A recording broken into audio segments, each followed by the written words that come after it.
Divide होता है, M phase को हम डिवाइड कर सकते हैं किसमें, 4 फेज में। एम फेज इसको बोलते हैं माइटोटिक, इसमें हो जाता है प्रोफेज, ठीक है। फर्स्ट फेज होगा एम फेज का first phase prophase, then metaphase, then anaphase, then telophase, ठीक है। इसके बाद एम फेज समाप्त। अब क्या होगा, साइटोकाइनेसिस फेज। साइटोकाइनेसिस फेज में क्या होगा, साइटोकाइनेसिस फेज। अब देखिए ये 4 फेज जो होते हैं न्यूक्लियस को डिवाइड करते हैं, प्रोफेज, मेटाफेज, एनाफेज, टीलोफेज। ये किसको डिवाइड करते हैं, न्यूक्लियस को, यानी जेनेटिक मटेरियल्स को डबल करते हैं, ठीक है, और उसको डिवाइड करते हैं। अब ये जो होता है ये साइटोकाइनेसिस फेज साइटोप्लाज्म को डिवाइड करता है। तो फाइनली जैसे ये 4 फेज इसके न्यूक्लियस को डिवाइड कर दिए, ठीक है, ये 4 फेज माइटोटिक फेज।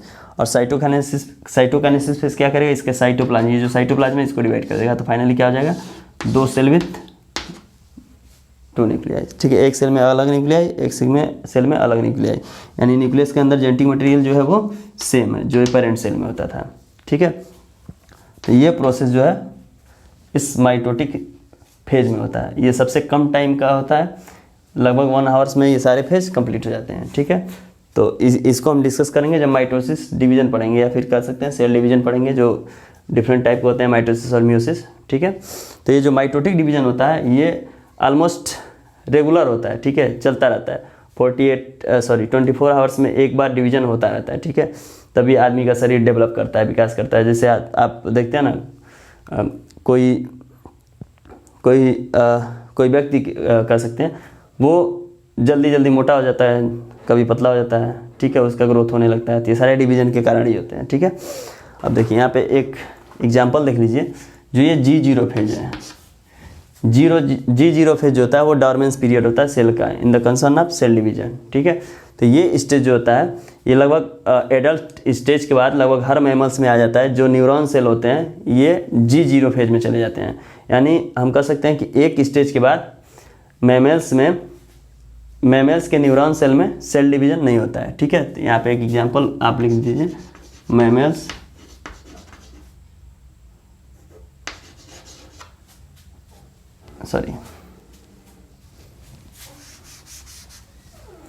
ठीक है। तो एक एग्जांपल यहाँ लिख लीजिए, न्यूरॉन सेल ऑफ मैमल्स, ठीक है, आफ्टर एडल्ट्रेशन,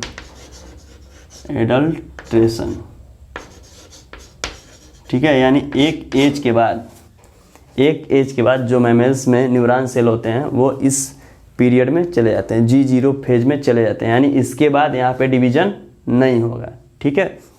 अब देखिए यहाँ से जब सेल कंप्लीट हो गया, माइटोटिक फेज जो है कंप्लीट हो गया, तो जिस सेल में डिवीजन होना है वो फिर से क्या करेगा, G1 G2 फेज फॉलो करेगा। जिसमें डिवीजन नहीं होना है, जैसे एक एज हो गया 40 या 50 एज हो गया, ठीक है, उस एज का न्यूरॉन सेल कहाँ चला जाएगा, यहाँ से G0 फेज में, यानी अब फिर से दोबारा G1 फेज में नहीं आएगा। लेकिन किसी ऑर्गेनिज्म में, किसी सेल में G0 फेज जो है परमानेंटली नहीं होता है, जैसे कि न्यूरॉन सेल में परमानेंटली हो रहा है, ठीक है, वो भी एक एज के बाद।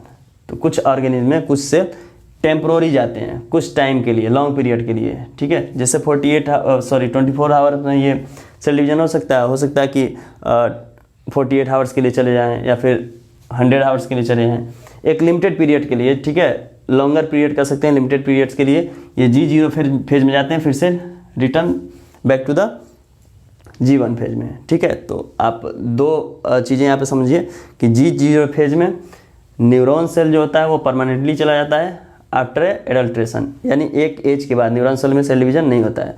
कुछ सेल जो होते हैं वो G0 फेज में जाते हैं, लेकिन लिमिटेड टाइम के लिए जाते हैं, ठीक है, लॉन्गर पीरियड लिमिटेड टाइम, ठीक है। तो उस समय भी जितने टाइम्स तक G0 फेज में रहेंगे, उस टाइम में, उस ड्यूरेशन में कोई भी सेल डिवीजन उस सेल में नहीं होगा, ठीक है। यानी G0 स्टेज पे, G0 फेज में जो भी सेल होगा उसमें डिवीजन नहीं होगा। अगर परमानेंटली है तो परमानेंटली डिवीजन से बाहर जाएगा, अगर टेम्पोररी है तो उसमें उसी ड्यूरेशन में बस डिवीजन नहीं होगा, बाकी फिर से बैक टू द साइकिल, ठीक है, और डिवीजन स्टार्ट हो जाएगा, ठीक है। अब देखिए, अब यहाँ पे चेक पॉइंट ये चेक कर लिया, अब एम फेज में भी एक चेक पॉइंट है, यहाँ पे क्या चेक होगा, यहाँ पे भी तो चेक है, ये G1 फेज में फिर से रिपीट कब तक नहीं आएगा, जब तक यहाँ पे ये पूरा डिवीजन प्रॉपरली चेक ना हो जाए, ठीक है। तो यहाँ पे चेक क्या होगा, स्पाइंडल फाइबर अटैचमेंट, क्योंकि अगर स्पाइंडल फाइबर अटैच नहीं रहेगा तो ये डिवीजन प्रॉपर नहीं होगा, ठीक है। तो इस मेटाफेजिक जो स्टेज है इस पे मेटाफेजिक चेक पॉइंट बोलते हैं इसको, ठीक है। ये थर्ड चेक पॉइंट को बोल सकते हैं मेटाफेजिक चेक पॉइंट, ठीक है। इसको आप बोल सकते हैं यहाँ मेटाफेजिक चेक पॉइंट, मेटाफेज या मेटाफेजिक चेक पॉइंट, ठीक है। थोड़ा जगह ना होने के कारण मैं थोड़ा स्मॉल लिख रहा हूँ, ठीक है। अब ये मेटाफेजिक चेक पॉइंट पे चेक क्या होगा, spindle fibre attachment, spindle fibre attachment,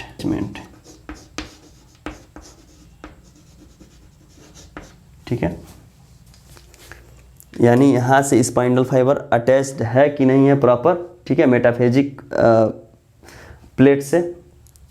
जब मेटाफेजिक प्लेट से क्रोमोजोम्स एक साथ आ जाते हैं तो वहाँ से स्पाइंडल फाइबर काइनेटोकोर से, क्रोमोजोम्स के काइनेटोकोर से अटैच करता है और सेल को डिवाइड करता है, ठीक है। तो अगर ये स्पाइंडल फाइबर प्रॉपर अटैच नहीं होंगे तो सेल डिवीजन नहीं होगा।